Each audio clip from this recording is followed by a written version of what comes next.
E aí, pessoal, tudo certo? Hoje o papo é sobre o fundo imobiliário Vinci Shopping Centers, o famoso VISC11. A gente vai destrinchar o último relatório mensal, o de agosto de 2025, para entender direitinho o que está acontecendo com o fundo.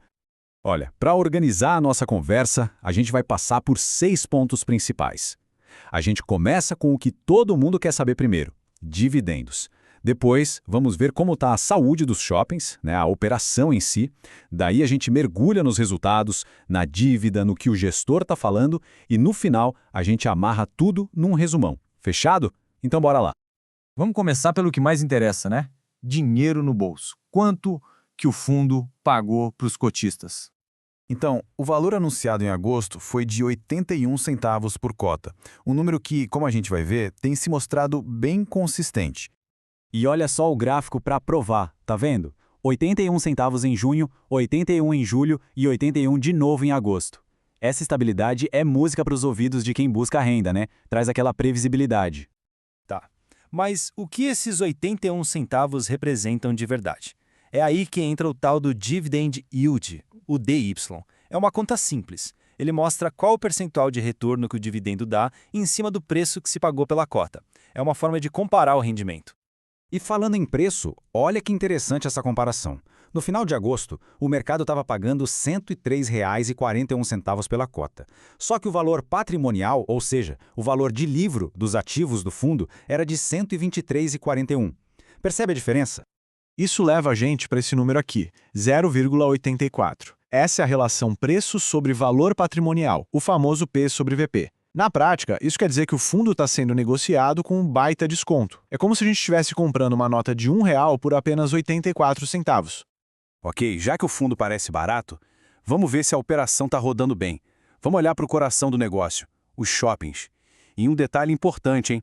Os dados operacionais são sempre do mês anterior. Então, agora a gente está olhando para os números de julho. E aqui tem uma coisa bem curiosa. De um lado, as vendas nas mesmas lojas, o SSS, caíram um pouquinho, 1,1%. Mas do outro lado, o aluguel dessas mesmas lojas, o SSR, subiu 2,2%. Ou seja, mesmo vendendo um pouco menos, o fundo conseguiu aumentar a receita de aluguel. Isso é um sinal de boa gestão de contratos. Dando uma passada geral nos outros indicadores de julho, a taxa de ocupação, olha, está lá em cima, 94,4%. A inadimplência líquida, negativa, isso é ótimo, quer dizer que entrou mais dinheiro de aluguel atrasado do que ficou gente devendo. O NOI por metro quadrado, que é a receita líquida, subiu. O único ponto de atenção aqui foi o fluxo de veículos, que deu uma recuada. Bom, agora a pergunta de US$ 1 milhão. O dinheiro que entrou foi suficiente para pagar os dividendos?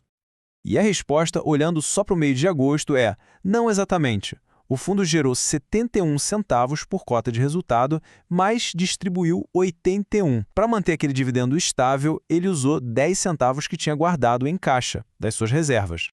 E ele pôde fazer isso tranquilamente porque tem um bom colchão, uma reserva de segurança. O fundo tem guardado R$ 1,23 por cota. É esse valor que dá a tranquilidade para a gestão manter o dividendo linear, mesmo quando o resultado de um mês específico vem um pouco abaixo. Beleza, agora vamos falar de um assunto sério e que todo mundo tem que ficar de olho. Endividamento. Qual o tamanho da alavancagem do fundo? Para entender isso, a gente olha para o balanço. De um lado, os ativos, que são os shoppings e o caixa, somam quase 4,27 bilhões de reais. Do outro, as dívidas, os passivos, estão em 706 milhões. A diferença entre um e outro é o patrimônio líquido, de 3,56 bilhões. Fazendo a conta, dividindo a dívida pelo patrimônio, a gente chega nesse número, 19,9%. Esse é o nível de endividamento.